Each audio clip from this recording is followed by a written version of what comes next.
السلام عليكم البنات، كي دايرين؟ لاباس عليكم؟ بخير؟ كنتمنى تكونوا بخير وعلى خير وفي صحه جيده ان شاء الله. وجيتكم بفيديو جديد وبوصفه جديده على قناتي وقناتكم مطبخ عصام. اليوم ان شاء الله غادي نكمل معكم التتمه ديال الفيديو اللي قبل. وهنا كيف كتشوفوا هذا هو الصابلي ديالنا كيف كيجي. الصراحه كيجي اكثر من رائع، كنتمنى حتى نتوما تجربوه ان شاء الله. غادي نخلي لكم الفيديو في صندوق الوصف. هنا كيف كتشوفوا الصابلي ديالنا كيجي رطب، كنتمنى حتى نتوما ان شاء الله تجربوه. واليوم غادي نشارك معكم ان شاء الله هاد الغريبه ديال الكوكو السميده.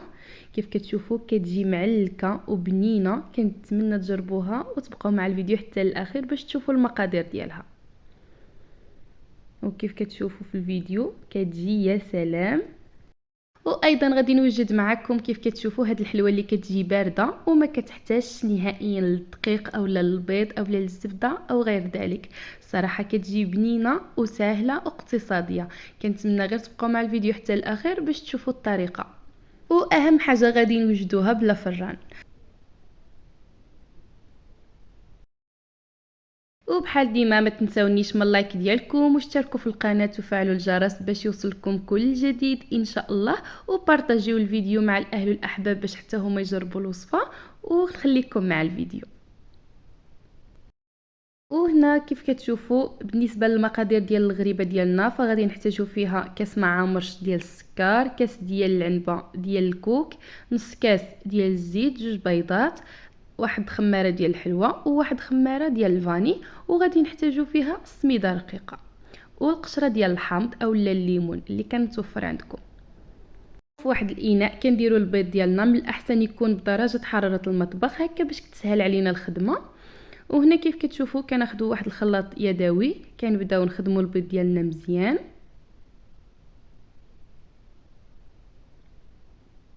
صراحه فاش كيكون البيض بدرجه حراره المطبخ فكيسهل علينا نخدموا به. وهنا كيف كتشوفوا غادي ناخذوا كاس ديال السكر، غادي ناخذوا داك الساشي ديال الفاني اللي من فئه 7 غرام، وغادي نخلطوا هذا الشيء مزيان مع هاد القشره ديال الحامض. غادي نخلطوهم مزيان حتى يتجانسوا لينا المكونات ويبدا يذوب لينا داك السكر. وهنا غادي نزيد هاد نص كاس ديال الزيت. وبالنسبه لهاد المقادير اللي شاركت معكم فكيعطيونا واحد الكميه اللي هي وفيره ومزيانه. وهنا كيف كتشوفوا غادي نستمروا في التحراك حتى كنخلطوا هاد الشيء مزيان.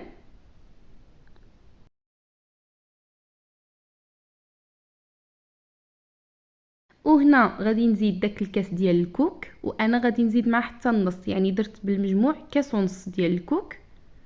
صراحه كيعطيها واحد البنه اللي هي زوينه، ومن الاحسن ديروا كاس ونص، اما الا ما كانش متوفر فغادي تكتفيو غير بكاس.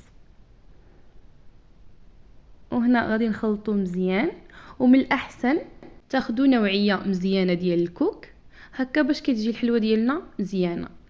وهنا غادي نزيد 2 معالق كبارين ديال الكوفيتير اولا المربى، انا استعملت هنايا النكهه ديال المشماش. صراحه كتجي فيه بنينه في هذه الحلوه وكتعطيها حتى واحد اللون اللي هو زوين. وكنخلطوا كلشي مزيان مع بعضياتو. وهنا غادي نزيد ديك الخماره ديال الحلوه من فئه 8 غرام، من الاحسن تغربلوها. وهنا غادي نبدا نزيد في السميده رقيقه. كيف كتشوفوا كنزيدوا السميده رقيقه وكنخلطوا. تقريبا انا درت ليا 3 ديال الكيسان ديال العنبه، يعني نتوما عينكم ميزانكم، كديروا شويه بشويه وكتخلطوا حتى كتحصلوا على هذا القوام ديال العجين ديال الغريبه ديالنا اللي كيكون مازال كيلصق شويه. كيف كتشوفوا ما كيكونش خفيف بزاف وما كيكونش قاصح، هكا باش الغريبه ديالنا ما كتجيش ناشفه اولا قاصحه. وهنا كندوزو في سكر كلاصي، من الاحسن يكون نوعيه جيده هكا باش يلصق لينا على الحلوه ديالنا. وهنا كيف كتشوفوا كنحاولوا نضغطوا عليها هكا غير شويه باش تشقق لينا، وغندخلوها للفران يعني لتحت حتى كتشقق مزيان، عاد كنطلعوها لفوق الطيب. وهنا غادي ندوز نصايب معكم الشكل الثاني ديال الحلوه اللي غادي نوجدوها بلا فران. هنا خديت الكاوكاو تقريبا 300 غرام، حمرته بالقشره ديالو، هرمشته كيف كتشوفوا ما كنطحنوهش مزيان، كنخليوه هكا مهرمش اولا كيبقى حسب الرغبه ديالكم. غير هكا يعني مهرمش كيكون احسن، كتحسوا بواحد القرمشه في الحلوه ديالكم. وهنا غادي ناخذ تقريبا واحد الباكيه ديال البسكوي. انا درت النص هكا يعني عادي، والنص درتو بالنكهه ديال الفانيلا. نتوما غادي تستعملوا النوع اللي بغيتو ديال البيمو، غير هو من الاحسن يكون نوعيه مزيانه باش كتجينا الحلوه ديالنا حتى هي مزيانه. وهنا كيف كتشوفوا تقريبا 300 غرام ديال البسكوي اولا 250 غرام. وبنفس الطريقه كنديروها في الهاشوار اولا في الميكسور حتى كنهرمشوها، ما كنطحنوهاش بزاف. كيف كتشوفوا كنخليو فيها ديك القرمشه. صراحه الا درتوها فغادي تنال الاعجاب ديالكم، انا متاكده. وهنايا غادي ناخذ واحد المعلقه ديال الكاكاو مور هكا باش غادي نهرسو ديك الحلاوه ديال العسل، وفي نفس الوقت كتعطينا واحد اللون زوين للحلوه ديالنا.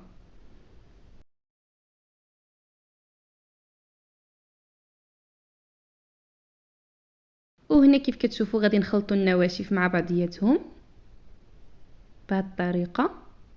عاد غادي نبداو نزيدو في العسل ديالنا.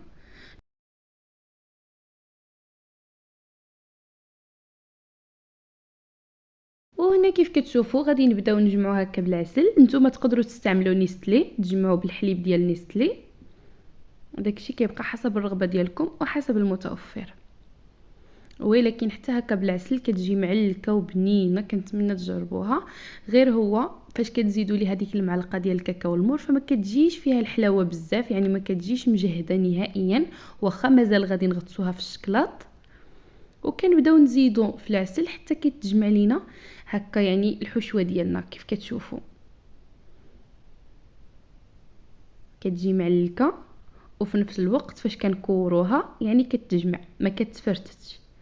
وكنستمروا بنفس الطريقه حتى كنكملوا الكميه ديالنا كامله. وكندوبوا الشكلاط من احسن، حتى الشكلاط كيلعب واحد الدور اللي هو كبير في الحلوه، يعني من الاحسن يكون نوعيه جيده. وهنا كيف كتشوفوا كنديروا خفيف شويه، كنزيد مع هكا الزيت هكا باش كيجي الشكلاط ديالنا خفيف، وما حتى الحلوه ديالنا ما كتديش الشكلاط بزاف. وكتستمروا بنفس الطريقه حتى كتكملوا الكميه اللي عندكم كامله. كتغطسوهم هكا في الشكلاط وكتحطوهم على شي بابي كويسون هكا حتى يعني كتكرم لينا ديك الشكلاط. عاد كنبداو نديروهم في كويغطات.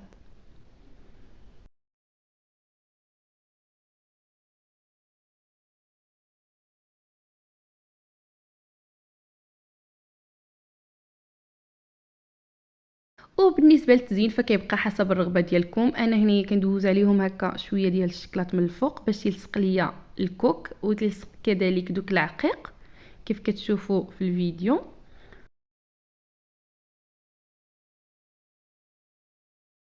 وكيف كتشوفوا كتحطوهم يعني على جنب حتى كيبس لينا داك الشكلاط مزيان. وهنا كتاخذوا كويغطات يعني النوع اللي بغيتو. وهنا كيف كتشوفوا هذا هو الشكل ديال الحلوه ديالنا، كيجي زوين وفي نفس الوقت خفيف وبمكونات بساط. وكانوا هادو هما الشكيلات ديال اليوم اللي شاركت معكم. كنتمنى يكونوا نالوا الاعجاب ديالكم ويكون الفيديو خفيف وظريف على قلوبكم. وكنتمنى حتى نتوما ان شاء الله تجربوهم بالصحه والراحه، وتبارطاجيو الفيديو مع الاهل والاحباب باش حتى هما يجربوا الوصفه ان شاء الله. وإلا عجبكم الفيديو ما تنسونيش من اللايك ديالكم واشتركوا في القناه وفعلوا الجرس باش يوصلكم كل جديد ان شاء الله. وشكرا على المشاهده، الى وصفه قادمه ان شاء الله.